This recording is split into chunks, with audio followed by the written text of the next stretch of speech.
Live streaming is on. Hello, Global Theater. My name is Jerry Fielka. Today is December 10, 2021. We want to thank Clinton Ignatoff for hosting today. Thank you, Clinton, and your amazing podcast, Concerned Netizen. It's an honor and a pleasure to be here with Philip Hoffman. Where are you calling in from, Philip? I'm actually in Toronto today. Well, it's an honor and a pleasure, sir. The first question is, what is the best thing for a human being?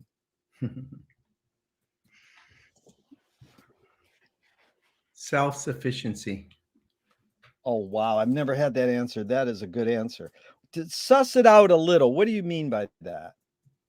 Well, I think it goes broader into, kind of what I've been trying to do with film. And that is everything can be done at my farm, from processing with the flowers that are around growing as they're blooming. As you know, you saw vulture, to, getting the color from, if I want a sepia color, I use the walnuts that I planted 25 years ago, that are now, bearing fruit, the walnut trees. And yeah, that's an example, so that within my art, I'm not chained to the machine of, capitalism. I guess. Hey, I love that. Okay, Phil, what's your favorite form of information, how it comes into you? The river. Oh, I don't mean to be that esoteric, but really, just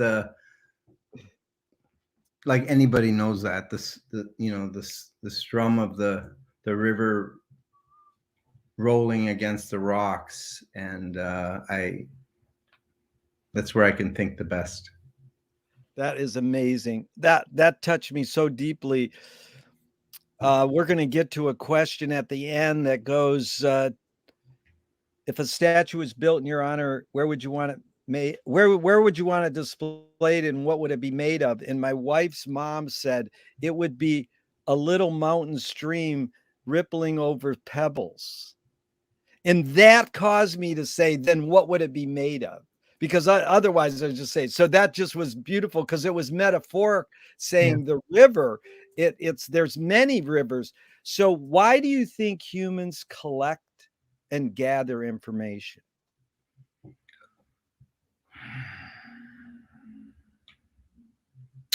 Well, see, that didn't come so spontaneously, and that's sort of something to think about in itself. Yeah. Because I think I'll turn it around, because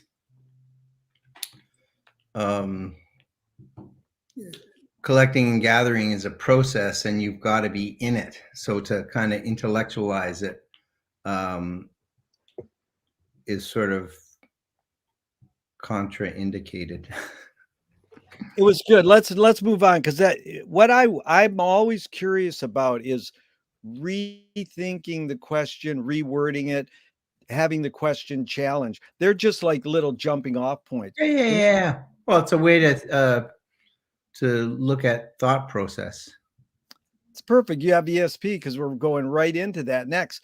But one more in that regard is this need or want to collect information more innate or more invented? And a couple of these more questions are, I know it's both and it depends, but sort of like your hunch or your intuition, do you think it's more innate in humans to collect information, or more invented by them? Well, yeah, it's for sure both. I mean, I can't speak to everybody else, but for me, it's innate. Yeah. I think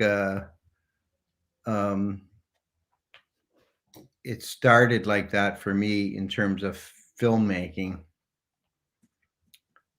That the process of collecting is where it all starts, and there's no finishing point to me.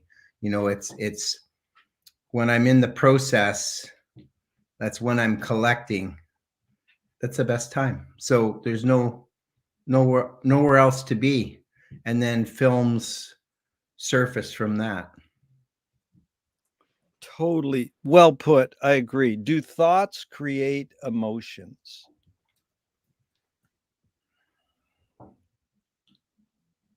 Oh yeah. Yeah, of course. It Yeah.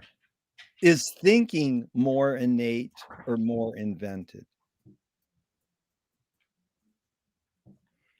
Oh, I think it's invented. Yeah. Yeah. Thinking is invented. It's I spend my time trying to get away from thinking, and so yeah, I think you kind of that's why we always try to get back to the beginning. When Jung had a problem, he would go back to his childhood games, and he'd play his childhood games, and then Carl Jung, and then there would be a solution that would surface, and so he knew that a great thinker needs to go back to experience in order to function. That is beautiful. We have a Carl Jung reading club weekly, and I'm going to bring that up next Well, week you because got Carl Jung and James Joyce. Oh, we do a couple others, Dante too. But your answer, Phil, really evoked two thoughts. Bridget Bardot says, "When I make love, I don't think." And I go, "Good luck." You're doing the most sensuous thing a human can do practically. And what you just you try to get your thoughts away. I mean, it's a high aspiration. But the other one you evoked was Marcel Duchamp said, "There is no solution because there is no problem." And so, again, okay, Phil, I don't know what I think until I fill in the blank. Eat something. Oh my God, that is great. It's just the first thing that came to my head, and I don't want to think about it too much. No, that was beautiful.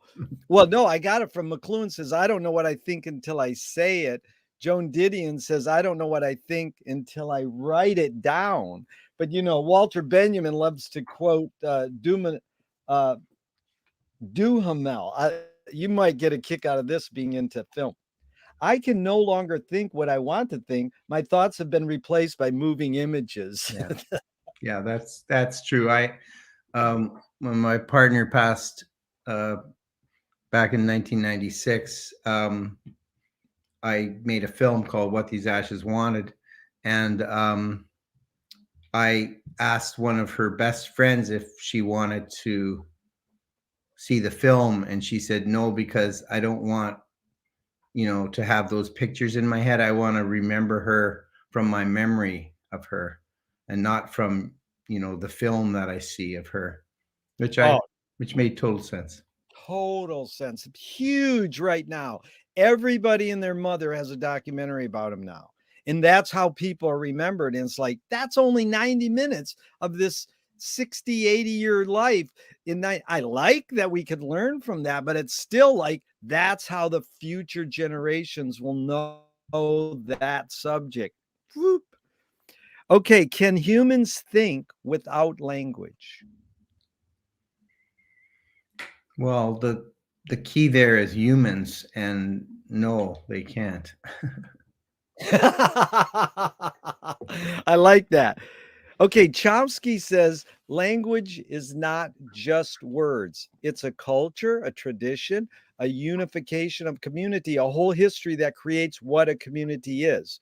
What do you do, Philip, when language doesn't work, when it breaks down?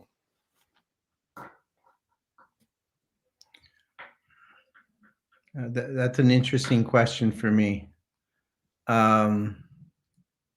because language used to break down a lot for me when I was younger. And at that time, I would just shudder. So I'd actually go into my body.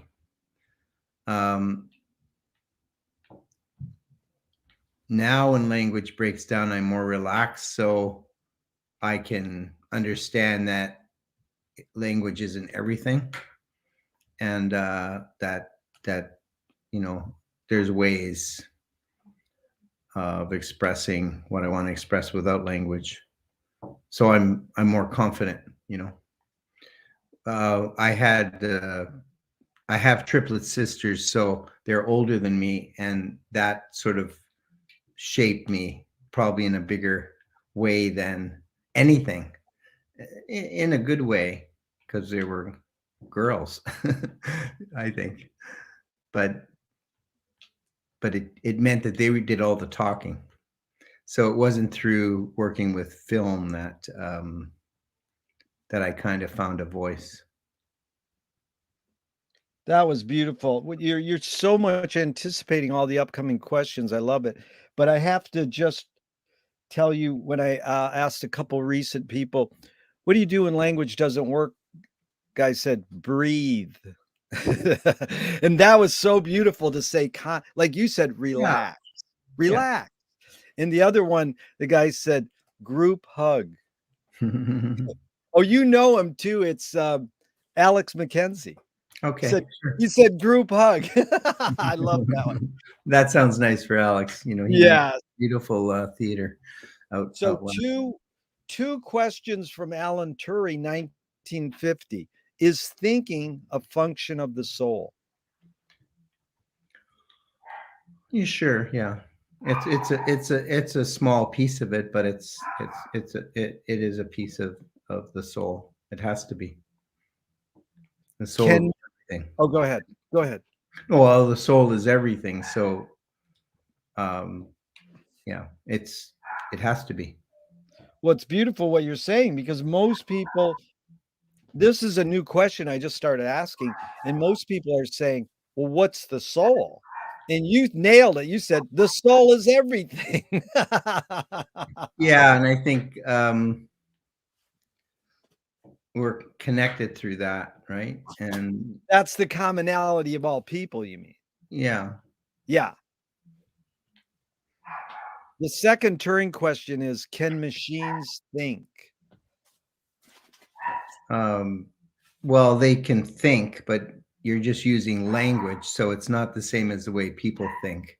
So yeah, I would find another word for how machines think. Yeah. You know what? Everybody is saying that. They're going, well, they can think, but not the way humans can think. It's another, yeah. It's funny how humans invent words and then we believe that they work. They do work pretty good, but they don't work completely. So we rely on a system. Do you more pursue happiness or more pursue meaning? Meaning?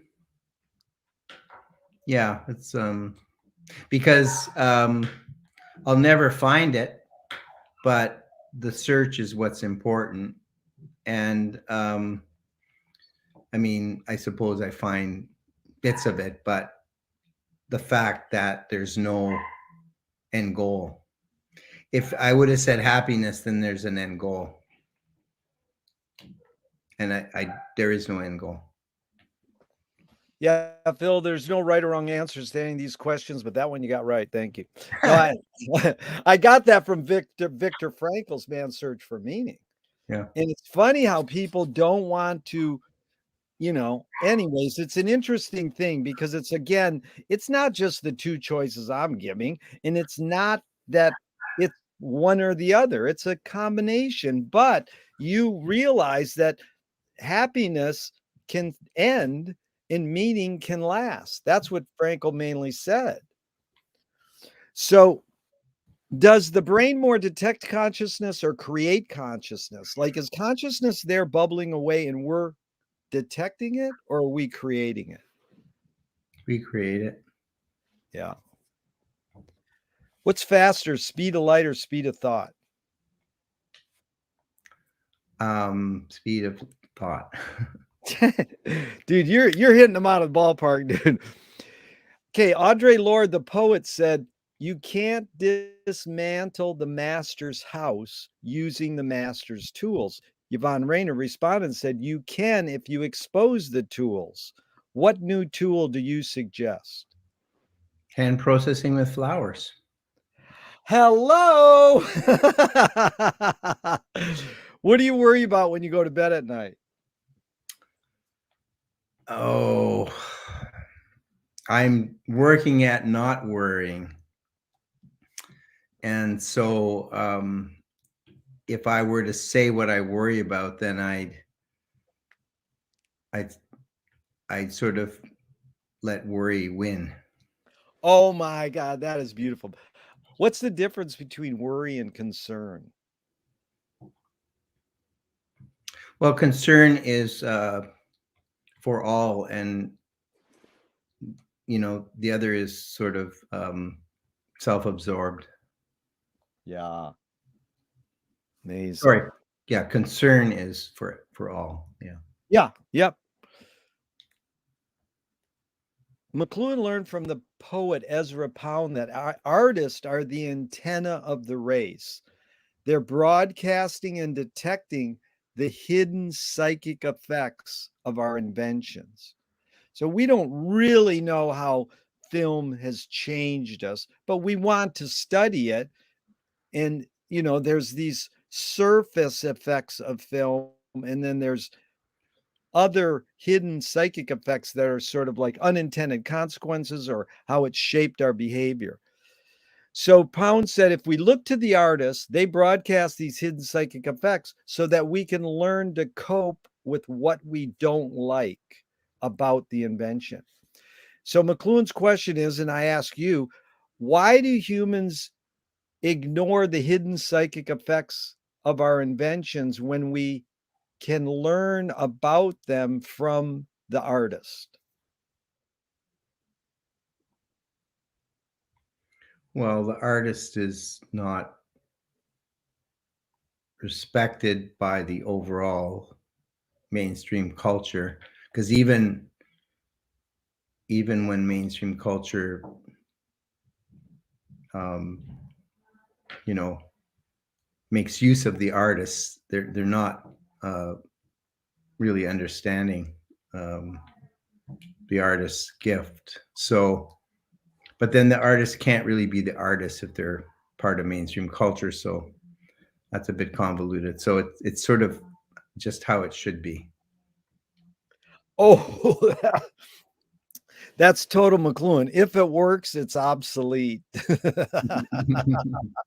Hollywood works, it's fucking obsolete. Oh, excuse me. Do artists have a moral obligation?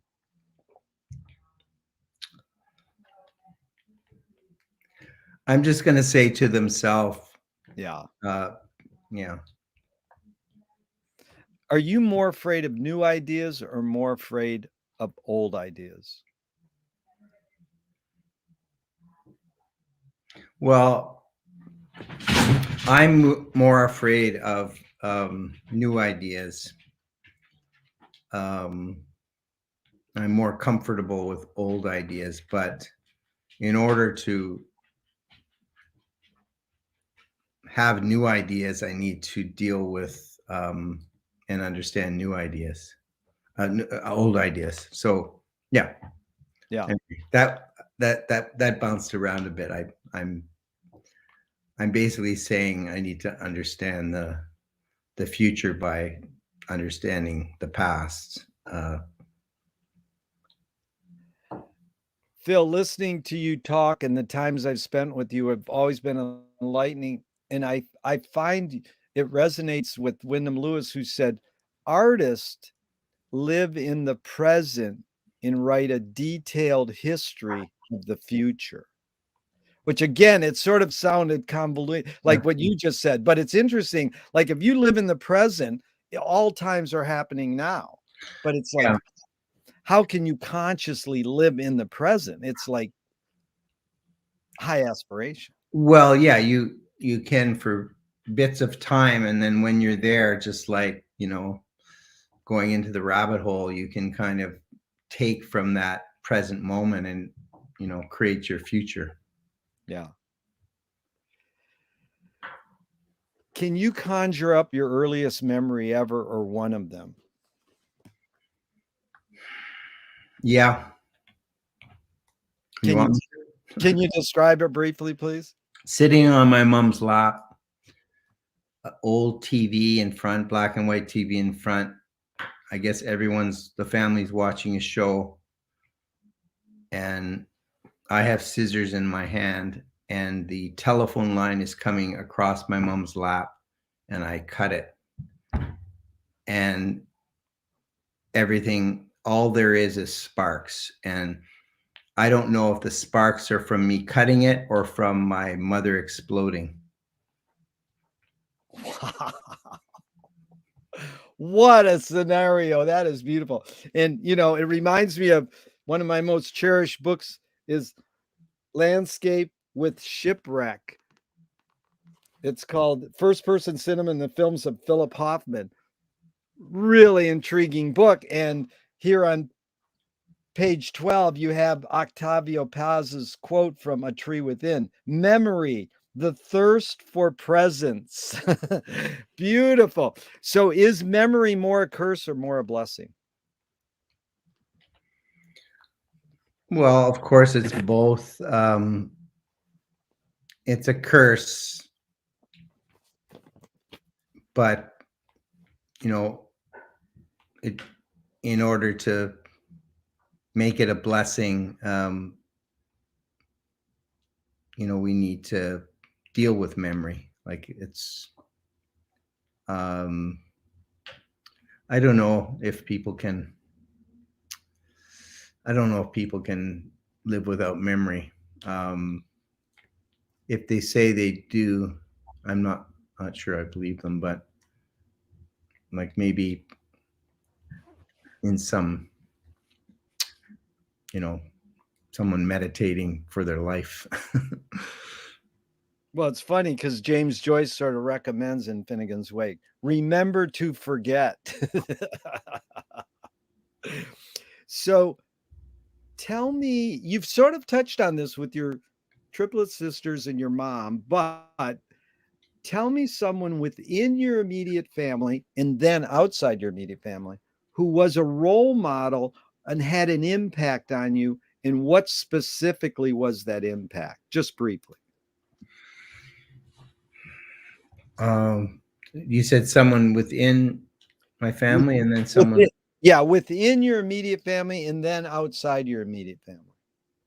Well, I think inside, I mean, you know, obviously my parents did, but I'm thinking about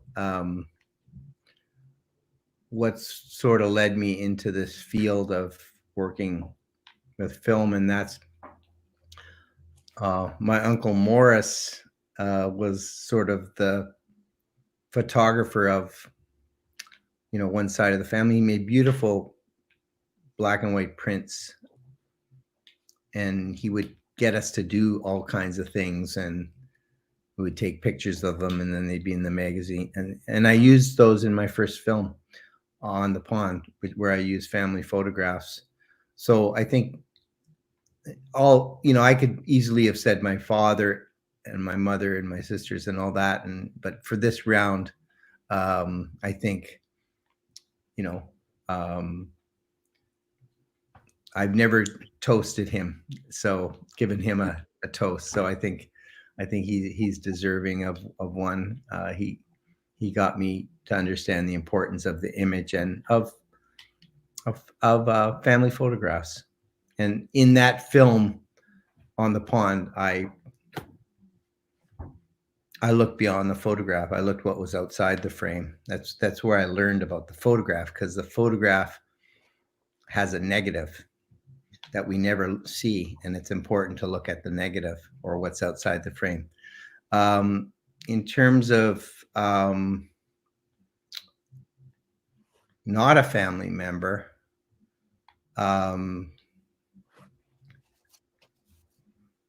I think, you know, I could say kind of a mix of the again, inspirations from artists like Robert Frank and Jack Kerouac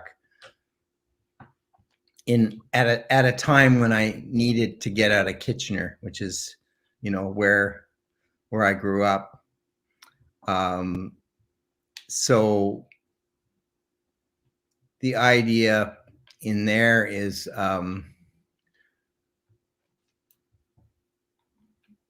you can have pain and joy at the same time. And I think that's in both of their works. So that helps you understand, I think, that, well, if you can come to terms with the pain and it's not going to go away in your life, then you can be more joyful. I'm working on that. Dude, that was Phil, it's such a pleasure and honor to do this because you're very precise and articulate with your words, but at the same time, they're really poetic and it's really communicating to me because I learned from Frank Zappa that we should embrace contradiction. So I love the two that you said, pain and joy. Yeah. Because you generally like, hey, I don't want pain, but if you can embrace both, you can learn. And I think Robert Frank and Kerouac. But I wanted to go back to Uncle Morris and sort of Robert Frank too. And this is a question that goes like this: how did you form your framing aesthetic? Meaning, how you frame something, because me studying Frank, he did not frame traditionally. And I can tell you now, or after you answer, what Bruce Bailey told me when I said, how'd you form your framing aesthetic? But go ahead. What would you say? Well, my Polish grandmother, Babci, used to take pictures from her hip. And so I learned from her to use the body instead of the eye. And so I'm not really caring about looking with my eyes. I'm trying to look with my body. So my Babci, she taught me that. Yeah. How do you spell that? BATCHI? BAB. Oh, BAB. BABCI. CI. What a great. So that's very interesting because I think photographers got their framing aesthetic from the way people painted paintings. And then, someone like Robert Frank comes along and he frames it like this, like what caused that? But Bruce Bailey said, well, they asked Jean Cocteau that question, and he said, I got my framing aesthetic on how they put the knife and fork at the dinner table. That's true. Yeah. And he's funny. And then there's that amazing rabbit hole of talking about the female gaze and the male gaze. Now, do you know about this woman, Alice? I forgot her last name, but it just came out in a documentary a couple of years ago that she helped invent cinema, narrative cinema, everything. She's a pioneer in cinema with Méliès.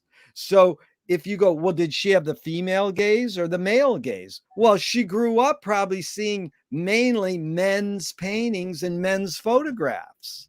So did she go, well, I'm going to shift my female gaze, or is gaze just cross genre? Everybody has a gaze, and is it genre related or what? So, yeah, but the gaze isn't so technical. I think it's coming from inside, not from the frame of the camera, but it's what you're doing it within the frame. Robert Frank, speaking of Robert Frank, one of my favorite lines from Robert Frank is he did photographs, and then when he moved to film, he said, I put the still camera in the closet Now I have to deal with the people who cross my frame. That dealing with the people crossing your frame is what the gaze is. So she deals with people outside the frame differently than he does. She, and that's the female gaze, because it isn't technically what the image is. It's everything about around the making of a film or a photograph. It's everything from, you have a coffee before with them and have a talk to, I think that's more the female gaze. It's not technically the photograph. It's how everything is set up around you within your own Umwelt, You mean environment? Is Yeah. that the ground? The Yeah. ground. Yeah. Yeah. Beautiful. We're going to get back to the film. Were you raised a particular religion? Mm-hmm. Catholic. And did you check out officially, or are you still practicing?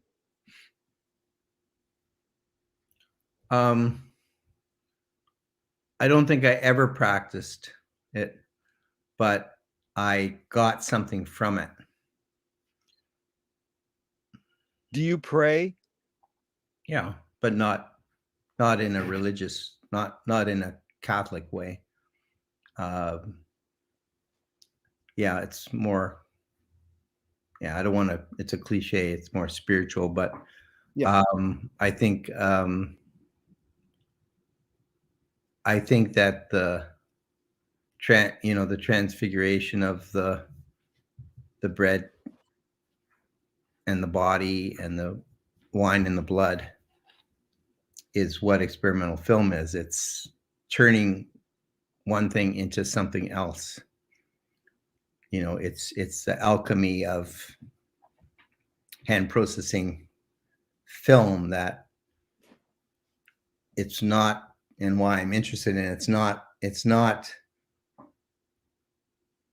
it happens in the moment. And it doesn't just happen to deal with the temperature of the chemistry, the amount of chemistry. It also has to do with everything around the making of the film that has an effect on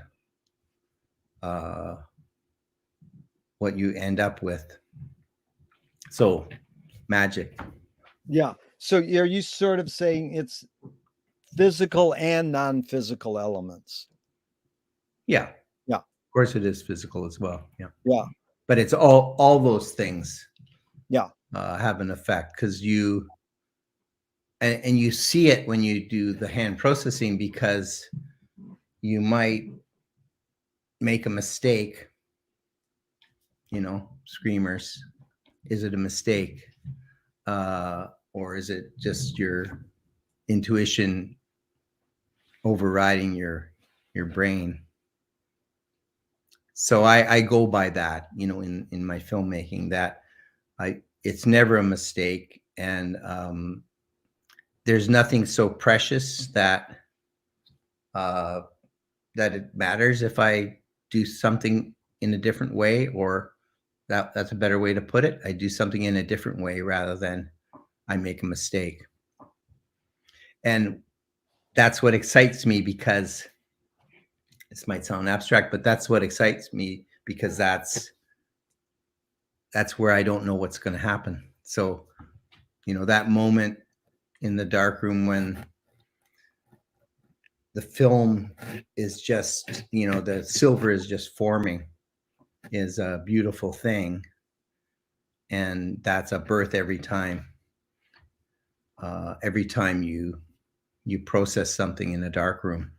So that's where I can't, I can transfer that to digital, that sort of philosophy, but I can see it when I'm using these elements, like, the flowers and the ascorbic acid and the washing soda that I use to process the film with.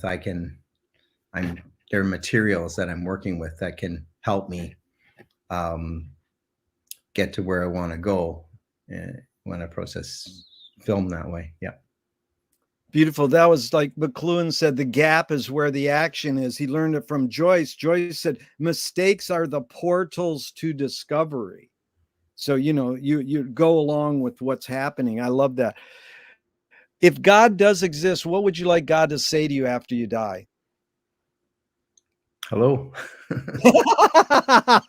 Very good. Do evil people exist, or does evil use people as a vehicle?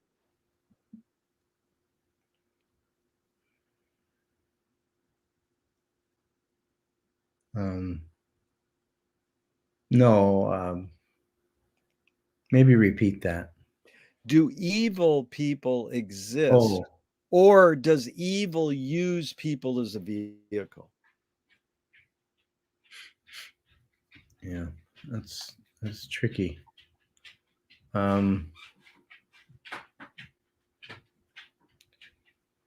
Yeah, I'm not sure about evil.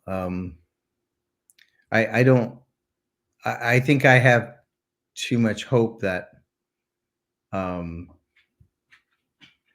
that people are evil on their own. That somehow something has happened to them to create evil. So I think evil people don't exist Yeah. at the beginning, and then there's for some reason as they live their life, they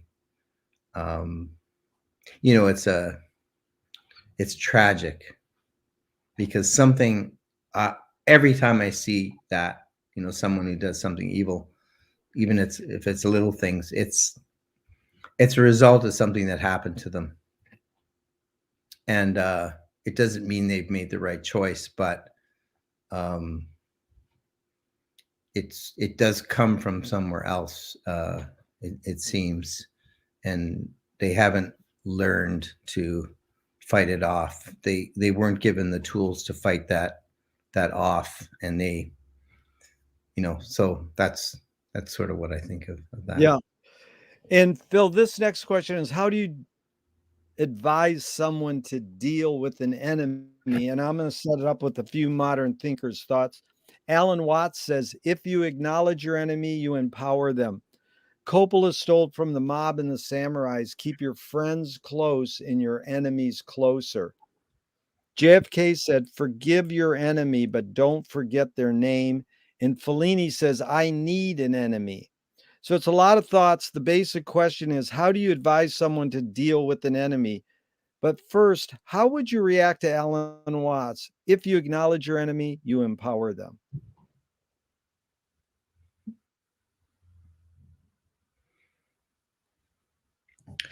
Well, I think it's probably true. So you have to kind of, if they're playing a game with you, you kind of have to end up playing a game with them. And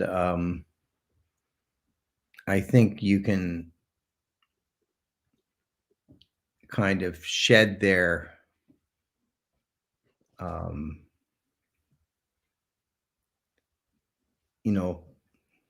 what the danger that they're doing to you in your own kind of meditative experiences. You can kind of get to the point where you don't acknowledge them, and but that takes really a lot of practice, and most people don't know how to do that, especially as it's something to learn as you're getting into like your 20s. It should be you should be going in training for that when you're in your teens to understand how to deal with that, because it can really injure you. Yeah, there's actually a couple in Vancouver. We've done podcasts with them about teaching conflict resolution. Yeah. It is now, we should have, like, you learned home ec and you learned all these mathematics. They don't teach you practical things like conflict resolution. Yeah. Because what happens is it escalates. Yeah. And then it's just one up, one up, one. and it's just out of control. And then things happen and people do things to each other that you can never forget. And therefore that just, opens the wound even more. So yeah, I think you shouldn't acknowledge it. And then we need training programs. Yeah. Yeah. Well put, I agree. James Joyce was the first projectionist in Dublin about 100 years ago. He ran a cinema called Volta Cinema. He basically checked out. He said, "This is stupid. Why should I go inside a building and see a movie of a tree when I can go outside and see a real tree?" Faulkner, years later, says, "Sometimes the best fiction is more true than journalism." Why do we have to recreate things in order to get them? Why do we have to go to a theatrical play of people acting out life? Why don't we just live life?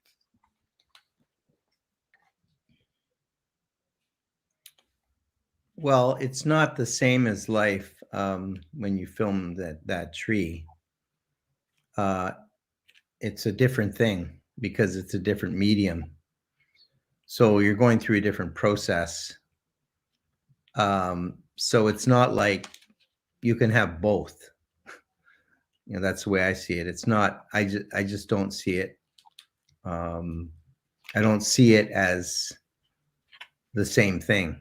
And my neighbor probably taught me that when, he made a response to it when I filmed his baby pigs. And I asked him if he wanted to see the film. And he said, "Why do I want to see a film of my pigs? I can see them right here." But, for me, it's something different. Yeah. It's not his ritual. Yeah. It's mine. And, but it is a different thing. It's just not the same thing. People get confused that it's actually the same thing, but it's a totally different thing than looking at the tree, than filming the tree. Phil, I love the use of the word ritual there too. So, what first attracted you to pursue film at all? Did you grow up watching films in a big movie theater or on TV? And at what point did you go, "Oh, I want to do that"? What was sort of the tipping? Well, I did photography. My friend Richard Kerr, who's a filmmaker in Montreal now, teaching at Concordia, we chummed around. We played hockey together and that kind of thing. My teens, and he was a bit older. He brought the darkroom to our family home. We made a darkroom, and at the time I was I went into business, remote control in university, just like that's what everybody in Kitchener does. And but I had this spark of, watching that silvery magic appear as, the emotion starts to form, the silver starts to form on the image. So that sort of seduced me into filmmaking. I then followed him to college, and because Richard found a program in film that was kind of innovative, and there weren't any rules. I mean, of course there were rules, but it was a bit more open. Yeah. So that sort of got me into film and out of business. And so I was kind of lucky that happened, I guess.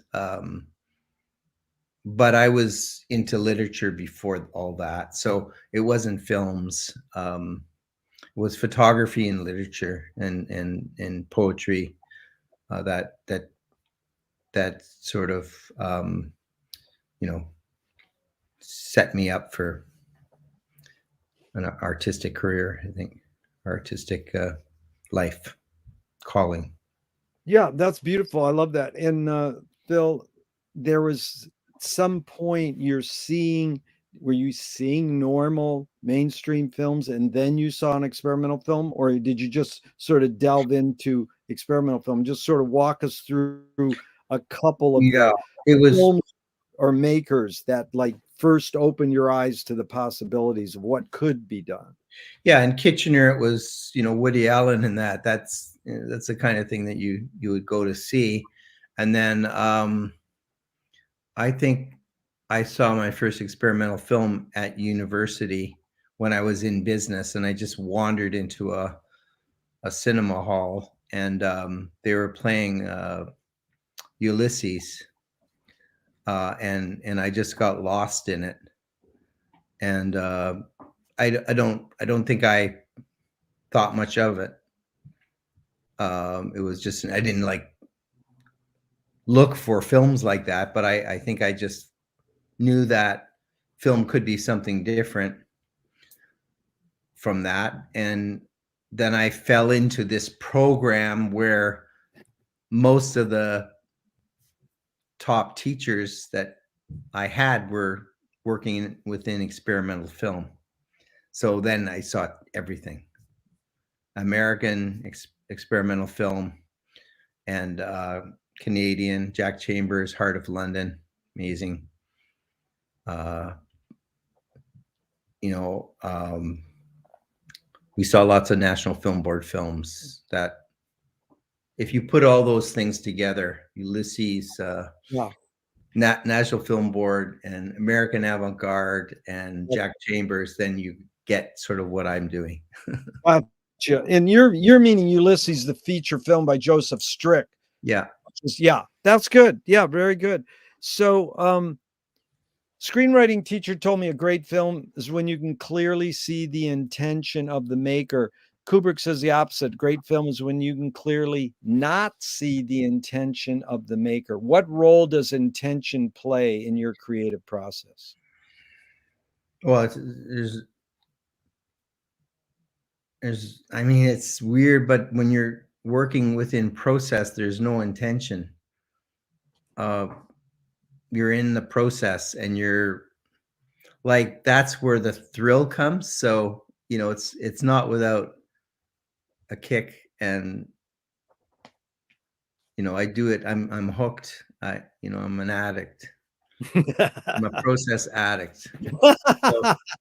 So, I I think that's true. It's nothing to be proud of. Oh, I love it. I'm appreciative of that.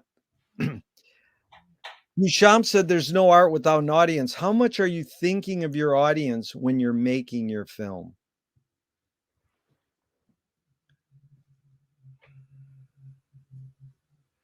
Well, I'm thinking about my direct audience, which is Janine, my friends. Um,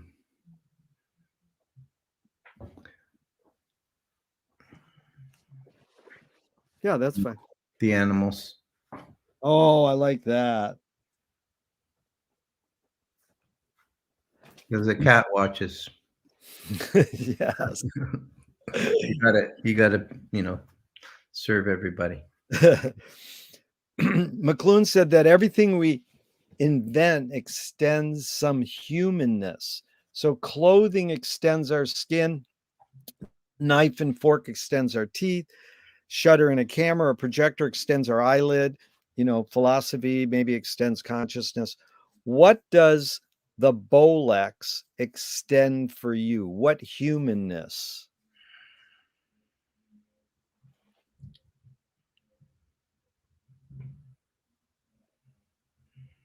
You have a heavy heart.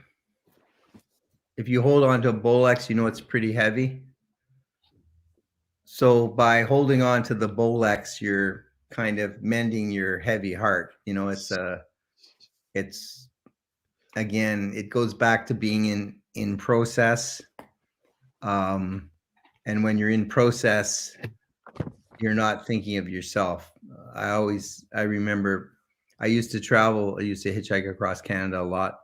And I remember once writing, I go on the road because then I forget about myself. And that's the key to my own filmmaking process, is that when I'm in it, I'm forgetting about myself, and I'm just sort of connected to what I'm doing and what's around me. Beautiful. Peter Greenway says cinema is much too rich a medium to be left to storytellers. Are experimental filmmakers telling stories a different way or doing something completely different? If me and you watch The Flicker by Tony Conrad right now, we're just going to see black and white frames flick on and off. We could have a story go through our head, but it wasn't really made to tell a story in that narratives. I sort of think cinema's been hijacked by storytelling for most of its 130 years. I'm not dissing storytelling on narrative. I think it, like you said, both can exist. But keeping in mind this Greenaway observation, cinema is much too rich a medium to be left to storytellers.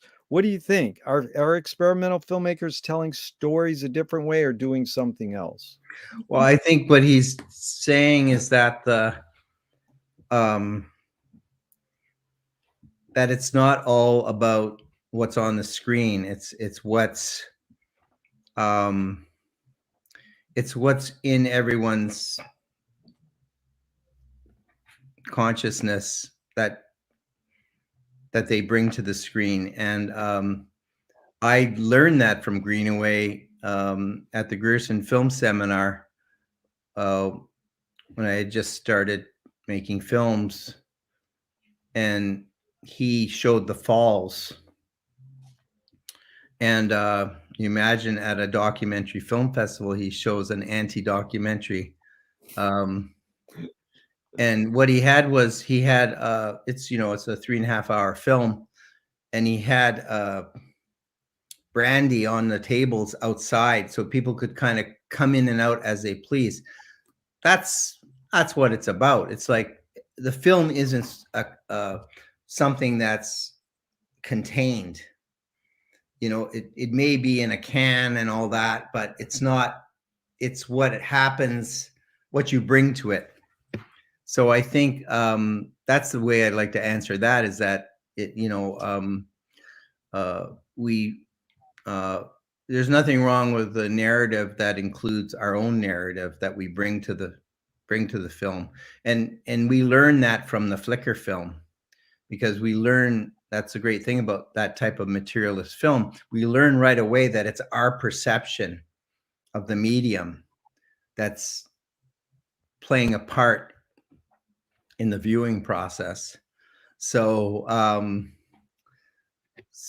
Greenaway, he might have characters talking and everything, but he doesn't. It's not so important. It's important, but the film goes on forever, as you know. It just keeps repeating itself, and it works with repetition and kind of surreal writing, I think, in terms of the storytelling. And so it allows you in and out it allows you to go in and out when you please.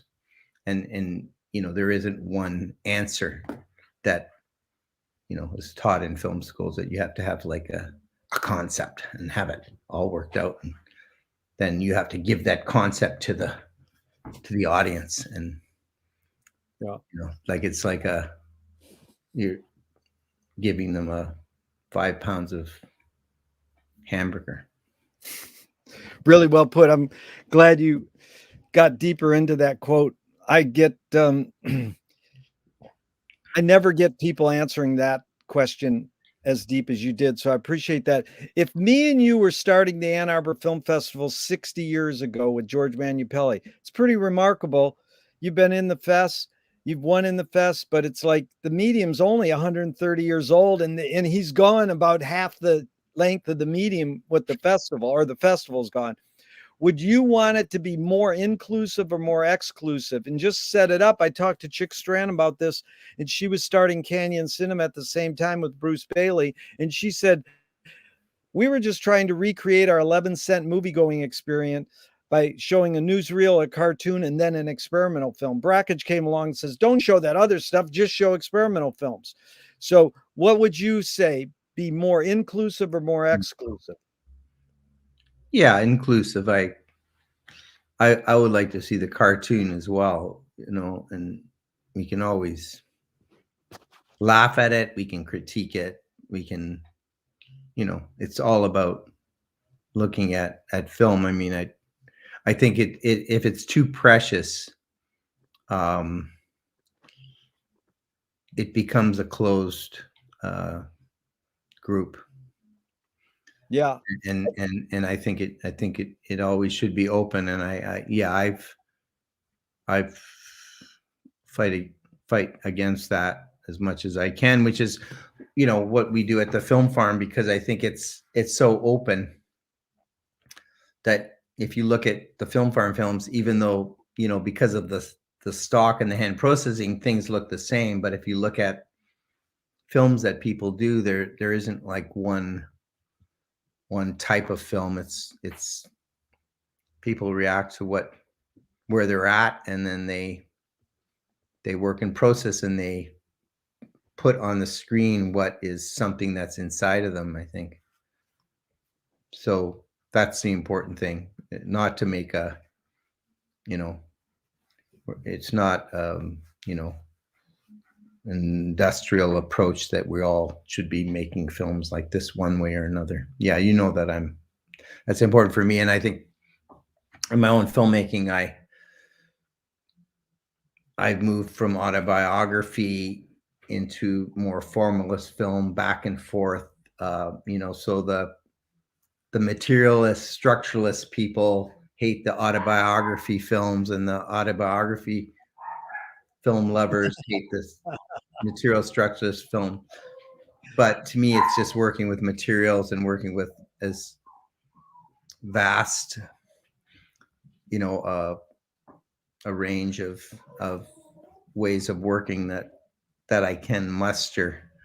I think I should do that again, surprise myself. And I think that's it. When working with people, I'm, on Vulture, I worked with Isaiah Medina, who I just knew I loved the way he edits. So I wanted him to make this last section of the film for me, and that was a big chance to try something really different. So, and that's where I get a kick, so, and I learned something.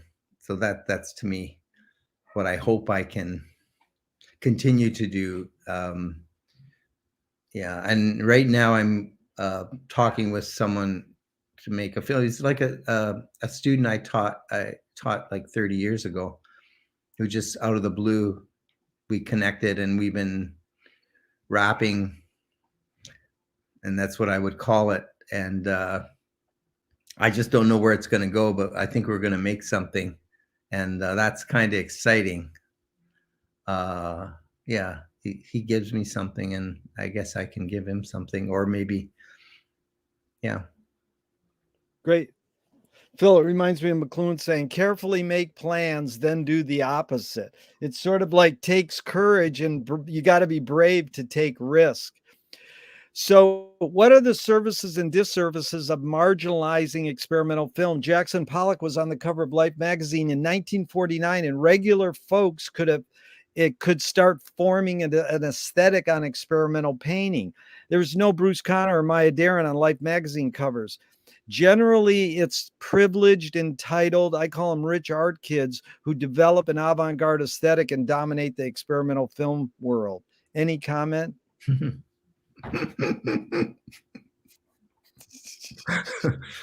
That's it.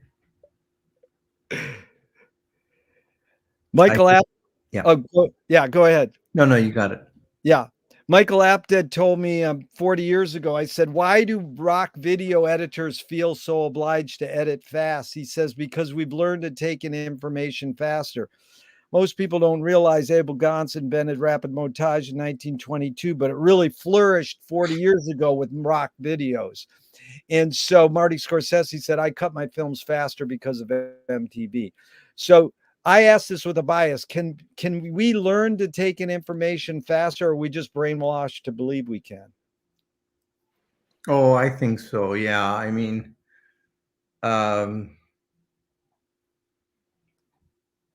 no, I think the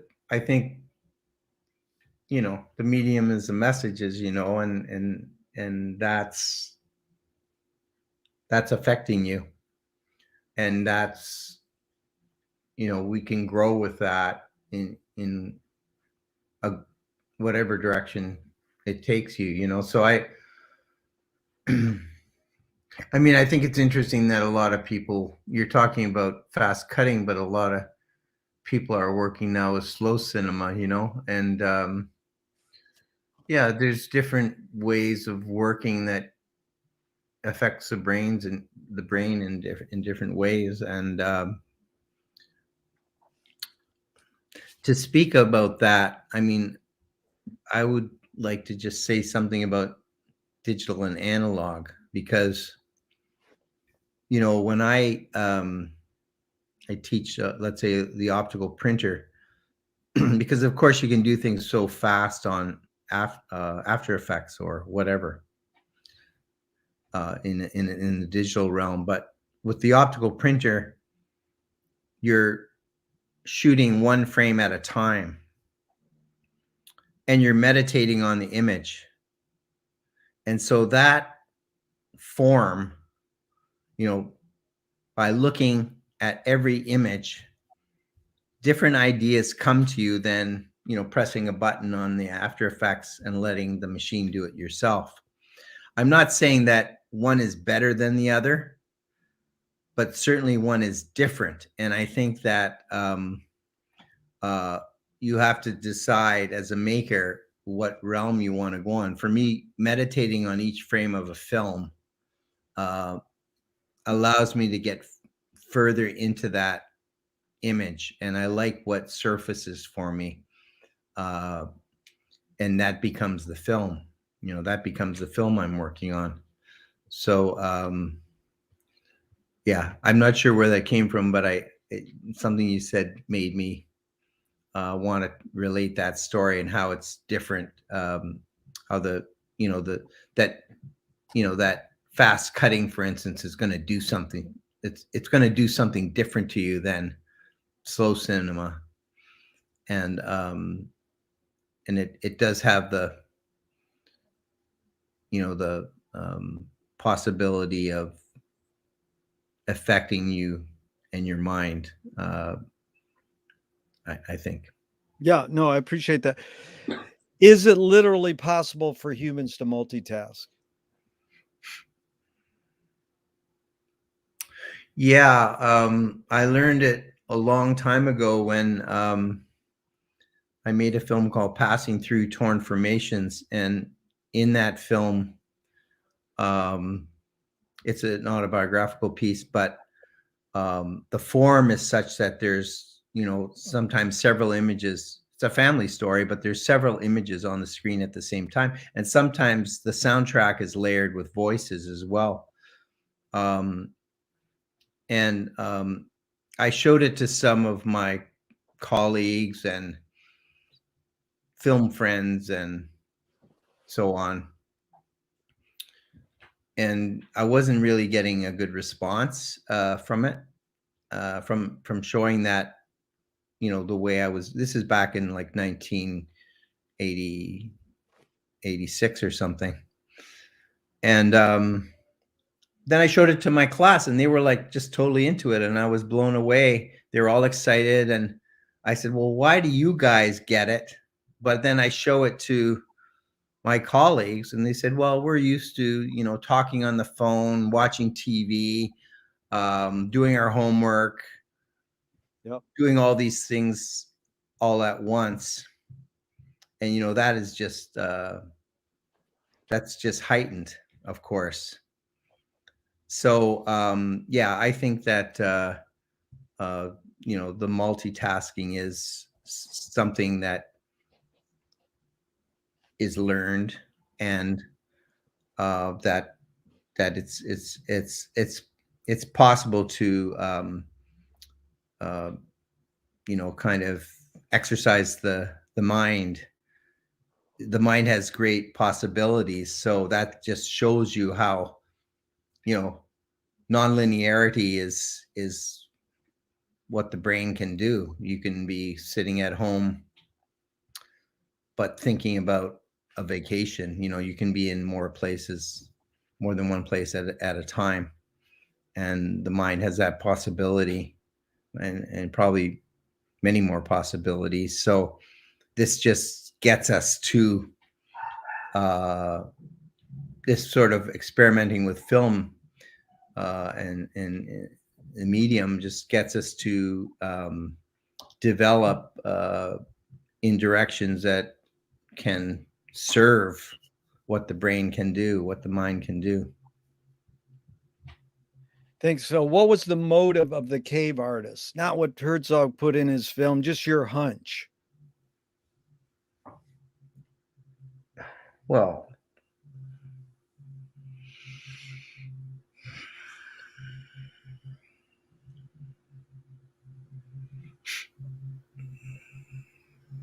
yeah, I mean, I think it's just a ritual. Yeah. You used that word before. That was good. T.S. Eliot said poetry is outing your inner dialogue. What language is your inner dialogue in?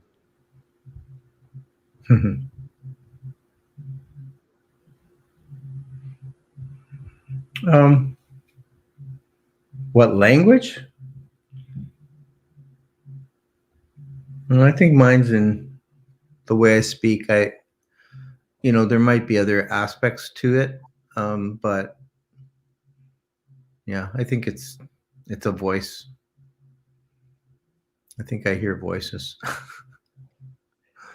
George Manupelli's mantra is ignore yourself. Jonas Mekas says there is no self-expression. Cecil Taylor says, I'm just a vehicle and this stuff just comes through me. I know it's both and it depends, but just in general, your thoughts. Is art making, filmmaking more self-expression or more you're a vehicle for whatever technology or culture is dominant? Yeah, I'll just say a vehicle. Vehicle, yeah. Can art making be egoless? Oh. Well, I think it would take a lot to get to that, but it's not the art making, it's the people. Yeah. Phil, tell me one major element of your creative process, your creations, one major element that stayed the same and one major element that's changed in the decades you've worked at it or played at it, I should say. Yeah.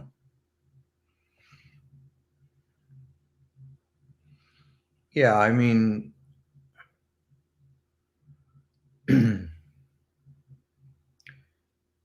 I think it's what left is the need to have myself, and that's not just physically, but just having myself in the film, like even something about myself. It doesn't have to be. So I think that's something that's changed, because I think I learned about filmmaking. Actually, American filmmaker George Semsel taught a teacher at the time, Rick Hancock's, about personal filmmaking, and that in order to make a film about the world, you need to first make a film about yourself. I think it's a good starting point. And I think you could probably start from the other end and not make a film about yourself, and then you'd probably be making more direct films about yourself at the end of the road. But anyway, I'm not that's not like a concern for me now. Yeah. And then what was the other one? Well, you sort of said it. You said what's changed and what stayed the same. Yeah. I mean, you've sort of emphasized the sameness that you're involved in the process. Yeah, I mean, that's Yeah. that it. That's I've talked about that already. Yeah. your passion. Yeah, so Moshe Feldenkrais works with healing and movement. He says it's literally possible to identify a weakness and incorporate it to become a strength rather than we're normally taught to overcome a weakness. Tell me a weakness that you've turned into a strength.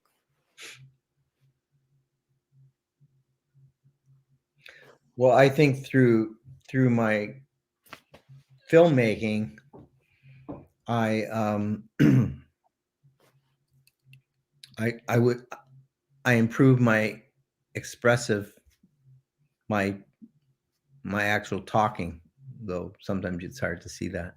And I came to understand,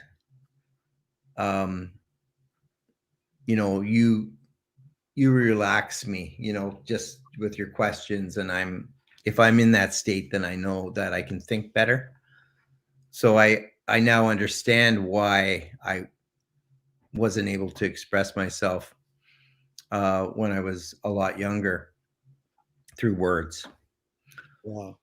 So I think that's something that I've figured out through having to talk about my work and then through teaching.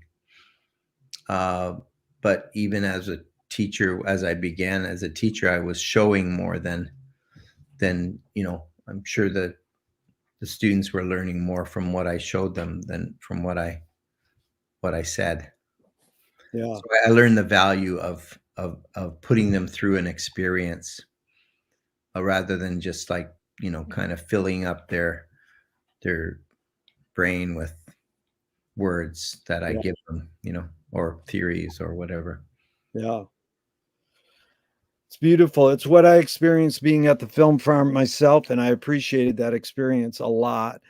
There's a saying that goes, you create what you resist, or one creates what one resists. The comedian Bob Goldthwait morphed it into you are what you hate. And James Joyce says it's a curious thing how your mind is super saturated with the religion in which you say you disbelieve.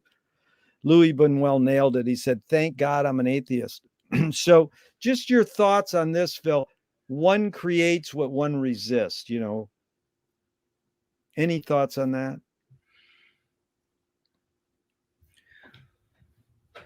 Well, I think that no matter what you hide, will surface. Um, so so I think I'm sort of coming at it from the other way. If you don't uncover what's underneath, it will surface. That's James Baldwin, right? It's it's what you forget. If you forget something, then you will not.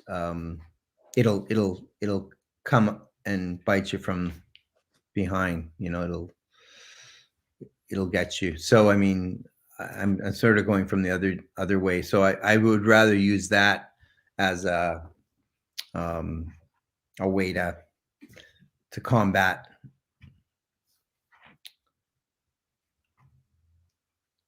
I like that a lot because I was like so moved by that film, I'm Not Your Negro, and learned so much about James Baldwin. I'm definitely, if you don't uncover it, it will surface. Is really anticipating this question coming up too. But how do you find peace of mind?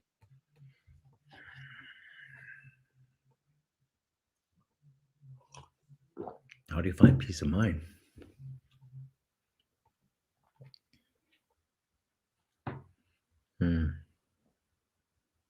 I don't know. All right. I don't know. I think that's I think that gets back into process again and Yeah. getting into something that's lets you forget about yourself. So I've kind of talked about that, and Yep. yeah. If you were walking down the street today and you met yourself as a 12-year-old, what would you say to your 12-year-old self?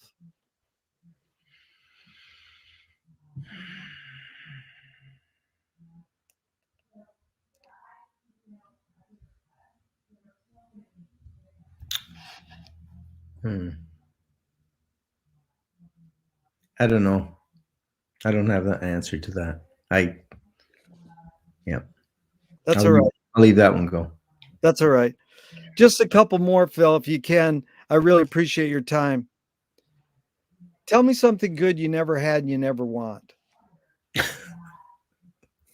Something good I never had. These questions get harder. Never had and never want. Yeah, it's good. You never had it, but you never want it.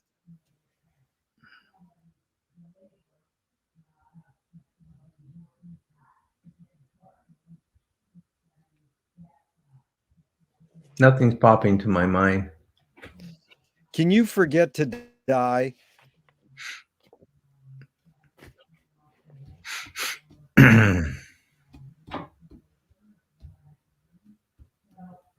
Well, I think I don't know if I can answer that question, but I think you can prepare. Um, and there's lots of ways to prepare, just so that it's not frantic and traumatic. Yeah. But of course, I I don't know whether it'll help at all. Yeah. But I think if it helps you in the present, then that's what's important. Yeah. I agree. These are 5 Alan Watts questions. Just briefly, in a few words, if you can. Who started it all?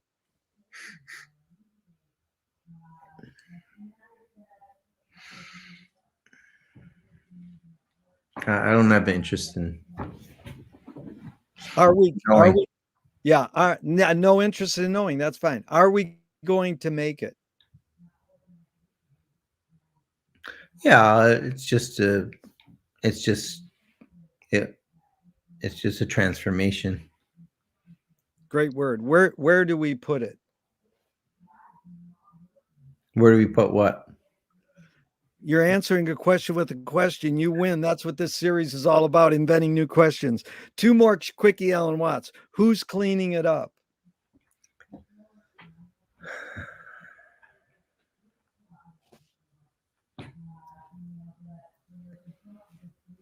Yeah. Is it serious?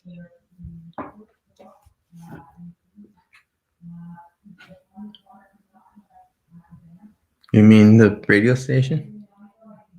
Well, all the questions you put in the context you want, since Alan Watts is just using these words, it.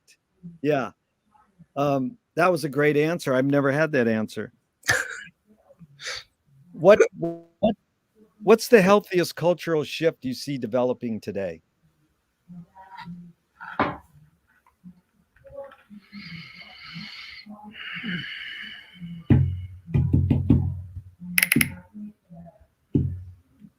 Well, I think that everything's sort of out in the surface, or there's a lot more in the surface, which is kind of being spurred on by the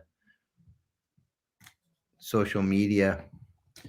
Then at least we can see what's happening. So I think that's a positive thing, to be able to see things rather than to have it all hidden. Really good. Just 2 more, Bruce, and we're excuse me, 2 more, Phil, and we're out of here. I really appreciate your time. This has been truly enlightening. Joseph Boyce said, make the secrets productive. Lou Welsh said, guard the secrets, constantly reveal them. But it was Thornton Wilder in 1928. Art is confession. Art is the secret told. But art is not only the desire to tell one's secret, it's the desire to tell it and hide it at the same time. Philip, you've laid your cards on the table for 90 minutes. I'm grateful. I'm not insinuating you haven't already answered this. What's it really all about for you?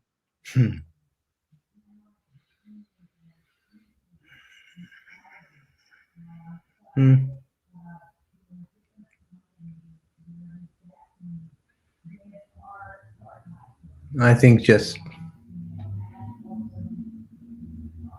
to find a way to be part of something that my art can possibly be a part of a larger community. I think that's what's important for me, that I'm one part of it, and that there's a richness to the kind of circle that I'm in. Yeah, I experienced that community at the film farm and the times I spent with you. Phil, that was great. The last question is, what gives you the most optimism? Well, Janine thinks I'm rather pessimistic, but I don't know if I am. I think it's optimism. I just don't like being too enthused about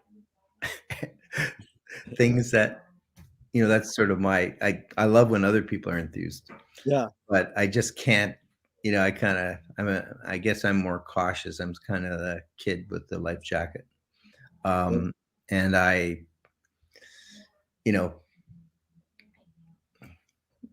just looking and observing, I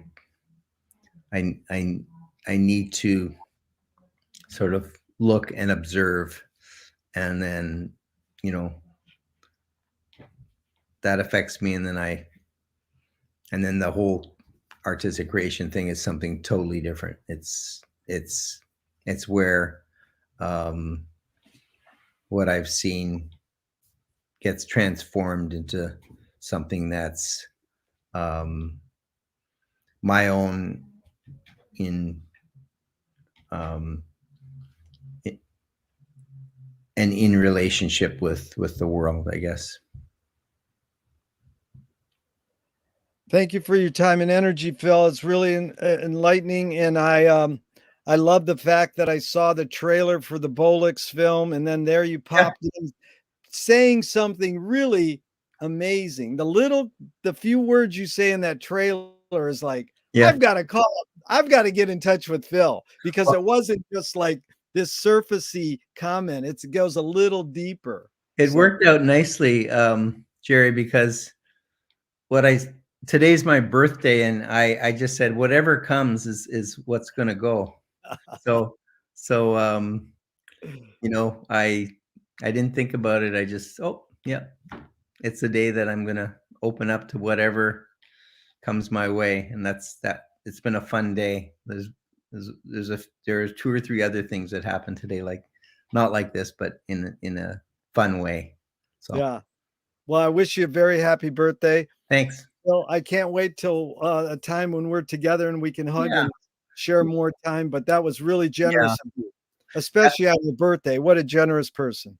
Definitely would like to come out to California again, because also my niece is out there, and it would be fun to connect with you again. We had a great time the last time we were out there with you. We loved having you here in Venice, California, and we look forward to the next time. Okay. Over and out. Thank you, Phil. Have a very happy birthday. Party on, dude. You bet. It's starting right now. Woohoo! No, it started already. Thanks. Later. Bye now.